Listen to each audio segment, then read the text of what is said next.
Salut amis madrilènes, j'espère que vous allez bien. On est parti pour la vidéo du jour et on va démarrer les amis avec l'anniversaire d'une légende du club. Il a été joueur, il a été entraîneur, que ce soit sur le terrain ou en dehors du terrain, sur le banc de touche. Il nous a procuré énormément d'émotions et voilà, son passage au Real Madrid en tant que joueur et en tant qu'entraîneur a été couronné de succès. Vous l'avez bien compris, on parle de Zinedine Zidane. 50 ans aujourd'hui pour Zizou. On lui souhaite évidemment un très joyeux anniversaire. On regarde les amis le palmarès notamment de Zinedine Zidane à la tête du Real Madrid en tant qu'entraîneur. 3 Ligues des Champions, 2 titres de champion d'Espagne, 2 Supercoupes d'Europe, 2 Supercoupes d'Espagne et 2 mondiales des clubs pour Zizou à la tête des merengues. Regardez aussi les statistiques de Zizou en tant que joueur du côté du Real Madrid. Passage de 2001 à 2006 avec la Ligue des Champions lors de sa première année. Ce but magnifique inscrit en finale face au Bayer Leverkusen. Donc Zizou en 5 ans donc en tant que joueur du côté du Real, c'est 226 matchs pour 49 buts inscrits. On a 2 déclarations de Zinedine Zidane qui a été interviewé très longuement par le quotidien L'Équipe. C'est d'ailleurs sorti aujourd'hui dans le quotidien L'Équipe. 2 déclarations que j'ai sélectionnées où il nous parle notamment de Karim Benzema, de la relation qu'il a avec Karim Benzema. Premièrement, il nous dit: Karim, c'est comme le petit frère que je n'ai pas eu, je suis le dernier de la famille. On a vu évidemment les amis qu'il y avait une complicité assez folle entre Zizou et Karim lorsque les deux hommes se côtoyaient au Real Madrid. Et comme le dit Zinedine Zidane, on avait l'impression de voir un papa avec son fils ou alors un grand frère avec son petit frère. Autre déclat de Zinedine Zidane qui évidemment a été conquis par la saison exceptionnelle de Karim Benzema. Il nous parle notamment de l'objectif du Ballon d'Or pour Kabenwebe. Il nous dit: la saison de Benzema, elle ne m'étonne pas, c'est juste la continuité. Je savais qu'il était capable de faire ce qu'il a fait tout au long de la saison. Le Ballon d'Or, ce n'est pas seulement moi qui dis qu'il faut le lui donner, c'est la terre entière. C'est plus que le mériter sur tout ce qu'il a fait et tout ce qu'il a donné tout au long de la saison, tout ce qu'il a donné au Real avec une saison en termes de statistiques qui a été monstrueuse pour Karim Benzema. Mais au-delà du Real, c'est un joueur qui ne laisse pas insensible et ne laisse insensible personne. La classe de Karim sur le terrain, elle conquit tout supporter de football.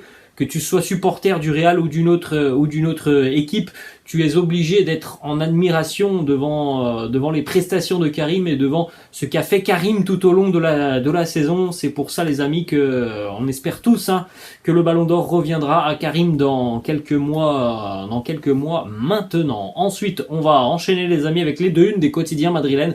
Premièrement, le quotidien Marca qui fait sa une sur Ruud van Nistelrooy, ancien grand attaquant là aussi du Real Madrid, qui est toujours très très lié au club. Ruud van Nistelrooy, depuis quelques années maintenant, il a entamé une carrière d'entraîneur. L'année prochaine d'ailleurs, il sera sur le banc de touche du PSV Eindhoven en Eredivisie, le championnat des Pays-Bas, et il y a la possibilité de voir Ruud van Nistelrooy affronter le Real Madrid l'année prochaine dans le cadre de la Ligue des Champions. Lui aimerait pourquoi pas retrouver le Real. On va regarder ça dans quelques instants. En tout cas, voilà la une du quotidien Marca, avec notamment Ruud van Nistelrooy qui nous parle de Ancelotti, qui nous dit c'est un exemple. Il a créé une véritable équipe du côté du Real.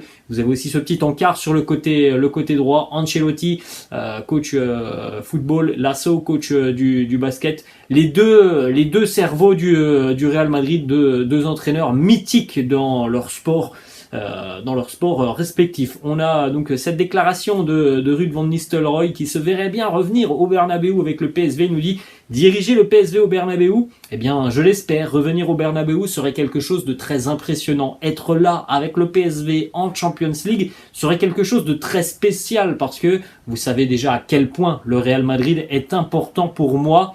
Évidemment, les amis, c'est encore un petit peu tôt.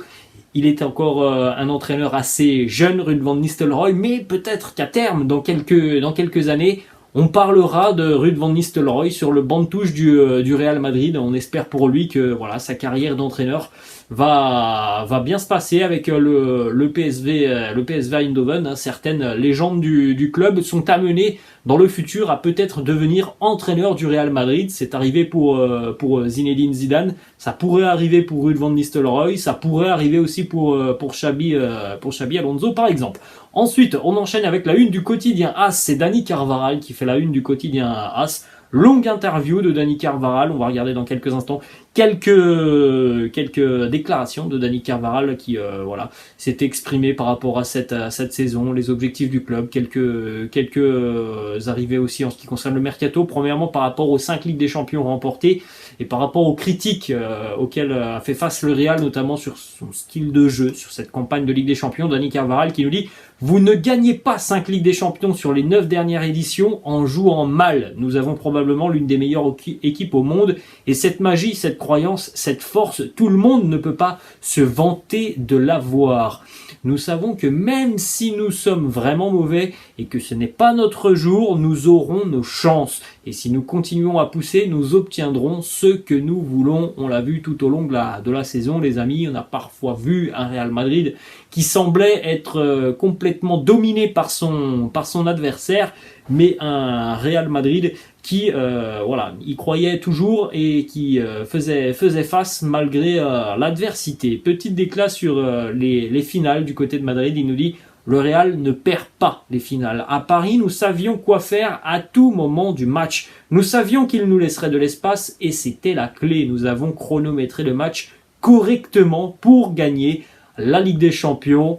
Les amis, je pense qu'on est d'accord là-dessus. La gestion de cette rencontre face à Liverpool a été tout de même plutôt très bien réussie de la part du Real Madrid qui, on l'a dit il y a quelques instants, a souffert face à Liverpool. Mais le Real a aussi piqué au bon moment. Ensuite, Dani Carvajal qui nous parle aussi de l'importance de Carlo Ancelotti, nous dit c'est un leader, c'est une référence. Chaque fois qu'il parle, tout le monde met tous ses sens à l'écouter et à le comprendre. Il apporte l'harmonie à ceux qui jouent plus ou moins. C'était un joueur et il sait que ne pas jouer n'est pas idéal. On l'a vu tout au long de la saison aussi. Carlo Ancelotti a changé un petit peu sa méthode de management, notamment sur le début d'année 2022 où il a décidé de faire un petit peu plus confiance au reste du groupe. Sur la première partie de saison, il est vrai que côté madrilène, on utilisait souvent, même voire très souvent, les mêmes joueurs, le même 11, les mêmes remplaçants. Sur la seconde partie de saison, ça a été beaucoup plus intéressant avec de la fraîcheur qui a été apportée par certains entrants. On peut citer évidemment Valverde et Camavinga comme très bon exemple. Il y en a d'autres aussi qui ont participé grandement au succès madrilène sur cette seconde partie de saison. Une dernière déclat de Dani Carvajal qui s'exprime par rapport au Ballon d'Or pour Karim Benzema. Il nous dit: Benzema Ballon d'Or, les autres candidats au prix sont très loin de lui.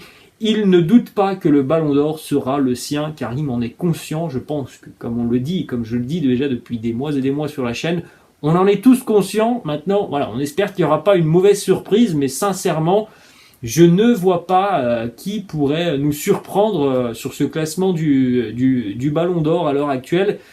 Peut-être que maintenant, même si Sadio Mané a fait une saison exceptionnelle avec la Ligue des Champions remportée par Thibaut Courtois, on peut se dire que peut-être le principal concurrent à Karim Benzema, il est dans son équipe, c'est Thibaut Courtois. Même si, vous savez très bien les amis que le Ballon d'Or pour un gardien, c'est quelque chose d'hyper rare. Et on va terminer les amis avec 2 informations. Mercato, premièrement, ce petit post laissé par Dani Ceballos sur les réseaux sociaux, notamment sur Twitter. Là, c'est Dani Ceballos que vous voyez en train de courir. Visiblement, il a activé le mode pré-saison. Dani Ceballos, il est dans les montagnes de la Sierra Nevada, en Andalousie. Et vous voyez donc ce petit message, je travaille très dur dans la montagne, avec ce petit cœur vert. Cœur vert, vous l'avez bien compris, ça veut tout dire. Hein.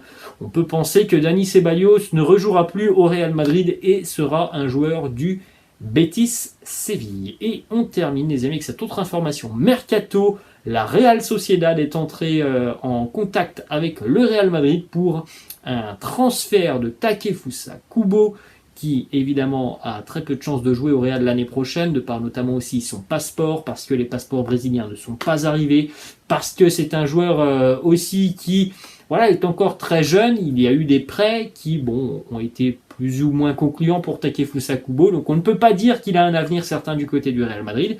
C'est pas la première fois que la Real Sociedad intervient dans ce dossier Kubo. Ça fait déjà plus d'1 an et demi que la Real Sociedad tente de se faire prêter ou transférer Kubo. Cette fois-ci, donc, le club basque a demandé un transfert sec au Real Madrid. Du côté du Real, on serait plutôt enclin à l'idée d'une nouvelle fois prêter Kubo, ou alors peut-être de le vendre, mais en incluant une clause de rachat sur le jeune japonais. Voilà les amis, la fin de cette vidéo. J'espère que ça vous a plu. N'hésitez pas comme d'habitude à lâcher un petit pouce bleu. N'hésitez pas non plus à vous abonner à la chaîne. Moi, je vous laisse les amis et je vous dis à demain. Ciao!